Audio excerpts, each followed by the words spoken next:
Students, hope you all are good. And yes, God is good all the time. It's time for us to be good in all aspects of our life. And today we are going to start the topic object oriented programming in C++. In this, we will be looking at needs, concepts, benefits of object oriented programming and followed up with some lab works. You can also use Turbo Droid app in your smartphones. You can download this app from Play Stores so that you can also run your program in your mobile phones. So today, let's get started with the topic.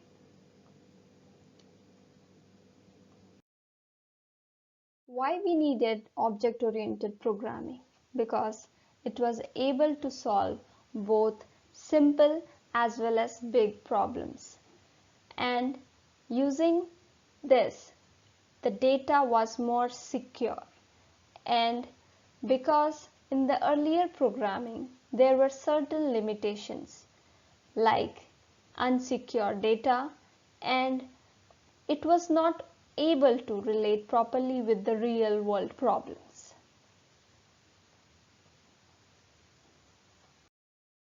Most of the time we use procedural programming, but for large program we need object oriented programming because it provides a way to divide the program into small modules by creating memory area in partitioned way for both data and the function data like variables.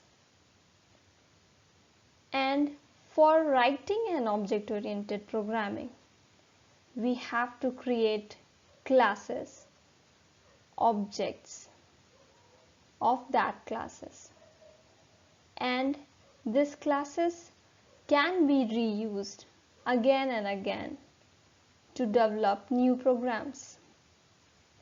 The basic idea behind object-oriented programming is to combine both data and associated function in a single unit. Such unit is called object. Basic concepts of object-oriented programming. Object-oriented programming came up with some concepts. Let us see one by one. Class. Class is a user-defined data type. It is similar to the structure which we have done already, we have discussed, as both of them are user-defined data type with few differences. As class consists of variables and the function, and the variables which is defined inside the class is known as data member, and the functions which is defined inside the class is called member function. And objects are the instance of class. We cannot access the members of the class, that is the variable and the function which is kept inside the class, without object. Defining an object is similar to defining a variable of any data type. Encapsulation. Encapsulation is a programming mechanism that binds together code and the data within an object. And this binding of data and the function, or the data and the code, is known as encapsulation. Basic unit of encapsulation is class. Within a class, code and data or both may be kept under certain specifier, access specifier like private or public.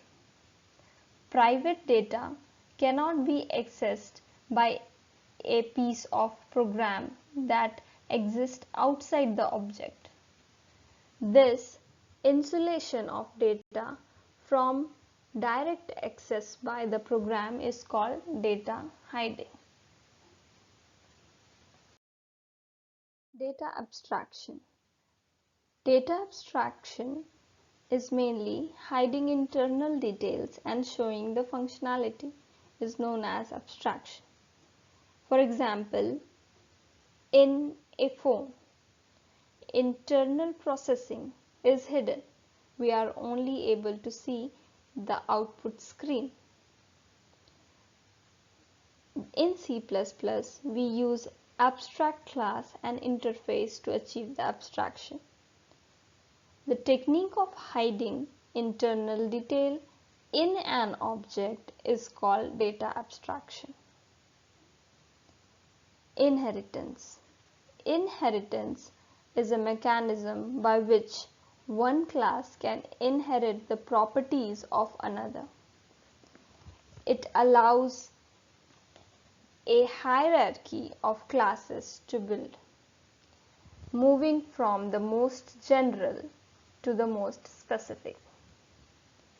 Base class properties can be accessed or used by the derived class, and this derived class can also have the additional properties. There are many structures and further formats in inheritance which we will be later dealing with in detail.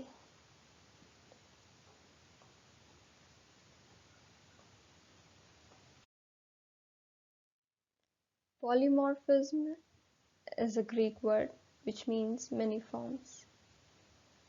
This allows one interface to be used for a general class of action.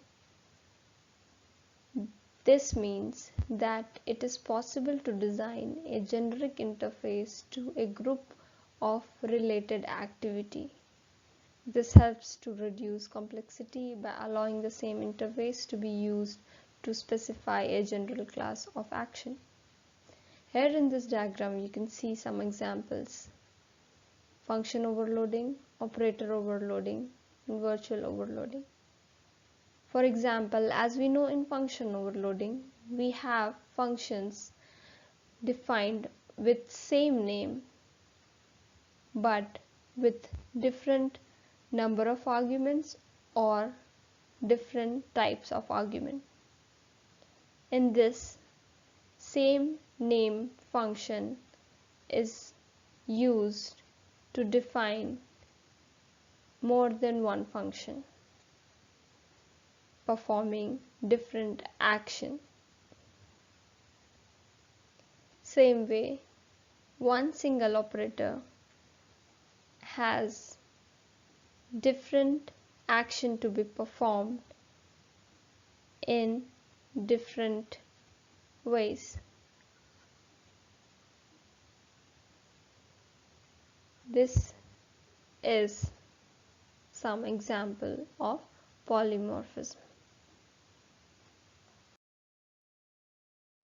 We use object-oriented programming because of its following benefits. It is simple to be used. Because of modularity, we can decouple from other part of the system and can separately work on it. Modification. Any sort of modification or some simple changes inside a class do not affect the other part of the program. Extensibility. We can add new features or responding to the changes. Operating environment can be solved by introducing in new objects and modifying some existing ones. Maintainability.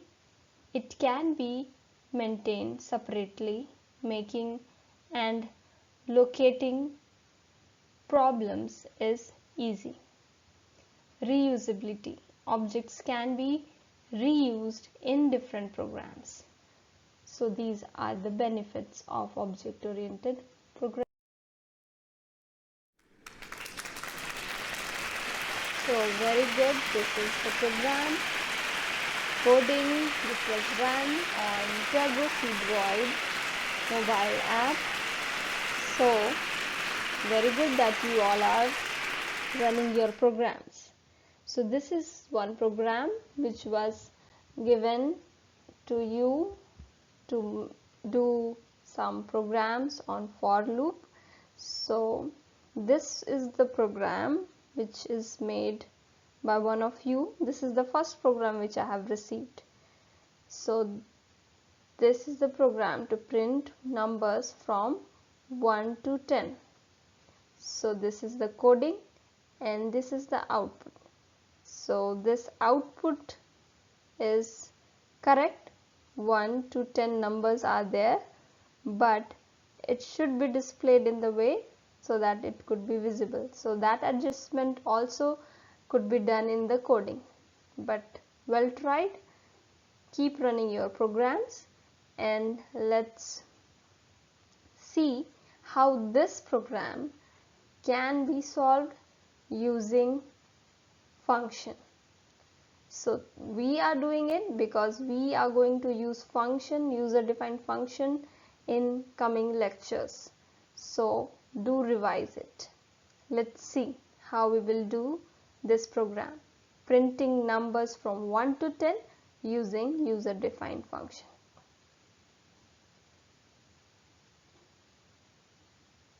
First of all, the header files.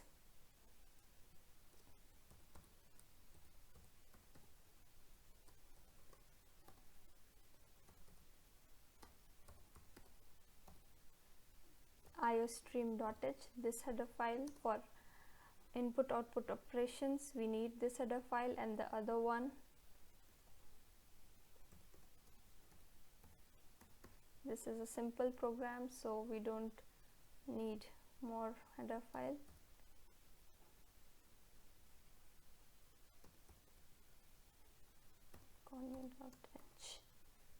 So now we have to do the same program using a function. So first of all, we will make our function. So return type and the function name. You can keep the function name as you wish. So we are going to name it as print. Now whatever the codings was there to print the numbers from 1 to 10, we will keep the codings inside this function. So curly braces open, and whatever the codings were there, we will write over here. So one variable was required, I, and then we used a for loop. So I is equal to 1. It has to go from 1 till 10. So I is less than equal to 10. So this will be starting from 1 to 10, and 1 by 1 it has to go. So for that, I plus plus. And now we want these numbers from 1 to 10 to be printed. So we'll write cout to print. We are using cout, and now because it is a variable where our elements are being stored, which is I, so we will write here I. Because it is variable, we will not put inverted commas. And next, because we want it to be in different lines, so we will use and L. But in the previous output which you have given to me was hidden in the screen, so I want it to be seen by clearly, so we will use /t. So what this is going to do, this will take some extra space, and then this value will be printed. So /t, it will take some space, then I, that means the value of I will be printed. And because we have written this statement inside our loop, so this loop is going to do I is equal to 1. It will check whether it is true or false. Initially there is value 1, so I1 is less than 10 or equal to 10, so it is less than 10, so it is true.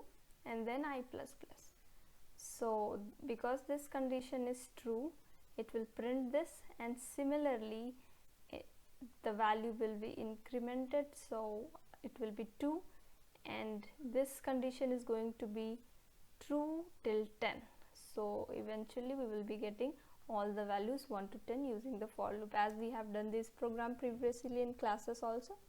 So this is how we will print the number. So this was the coding to print the number.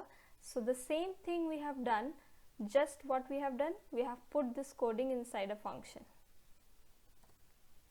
So our function name was print, and all the coding to print the number is from here to here.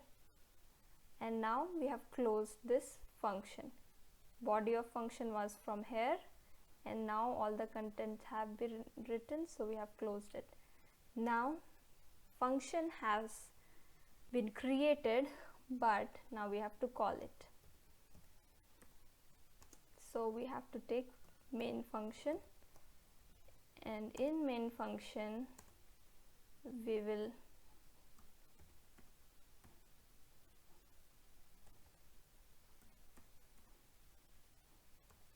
clear screen function, and we have to just call the function.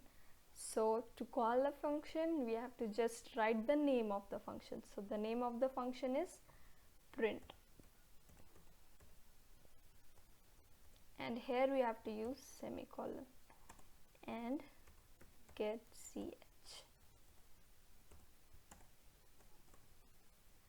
So here we have created a function, defined the function here, function body, and to print the number from 1 to 10. And for executing this command, we have to call this function in main function, because execution of program starts from main function.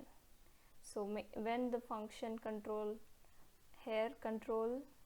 will start from here, and then clear screen, it will clear the output screen, and then print.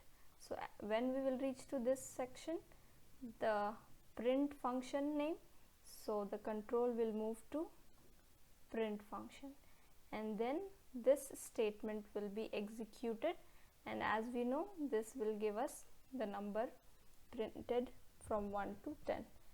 And here get ch and close. So this is the end of the program. So let's see. First of all, we will check, is there any error? Compile. Yes, there is one error. So something we missed.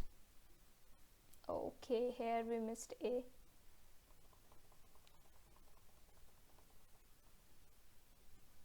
So you can see iostream.h. We didn't just look at the errors also. So it is now error free. So now we can run the program. So this is the output. Here you can see in your output, which I have shared before, all the numbers were in edge of your screen, so it was not visible. So this is how you have to think of that, how is our output looking, and accordingly you have to use your commands, your codings. So this was the output for this.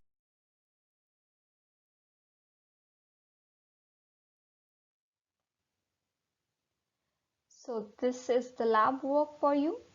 As now we have done using function, we have print the numbers from 1 to 10. Now, same way, you have to use a function to print a message you want to spread in the lockdown period to all. For example, here is one program I have run whose output is this. So I have given a message, stay home, stay safe, and let your light shine before others, that they may see your good works and glorify your Father who is in heaven. So write a program, display a nice message in an interesting pattern, and I will be selecting the best one and will display in our next lecture. So keep coding, keep practicing. Bye. God bless you all.